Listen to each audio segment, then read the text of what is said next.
জানিয়েছেন দুনিয়ার যে মানুষগুলো আল্লাহর সঙ্গে শরীক করেছে, আল্লাহর সঙ্গে শিরক করেছে, মহান আল্লাহ তাদের জন্য জান্নাত হারাম করে দিয়েছেন। আল্লাহ তাদের জন্য জান্নাত হারাম করে দিয়েছেন। তারা কখনোই জান্নাতের ভিতরে যাবে না, যাবে না, যাবে না। চিরদিন তারা জাহান্নামের ভিতরে থাকবে।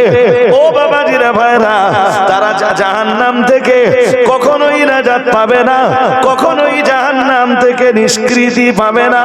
চতুর্থবার পেয়ারা নবী মুহাম্মদুর রাসূলুল্লাহ সাল্লাল্লাহু আলাইহি ওয়াসাল্লাম আবারও সাজদায় পড়ে যাবেন, আবারও সাজদায় পড়ে যে কাঁদতে থাকবেন, উম্মতি উম্মতি উম্মতি উম্মতি উম্মতি উম্মতি।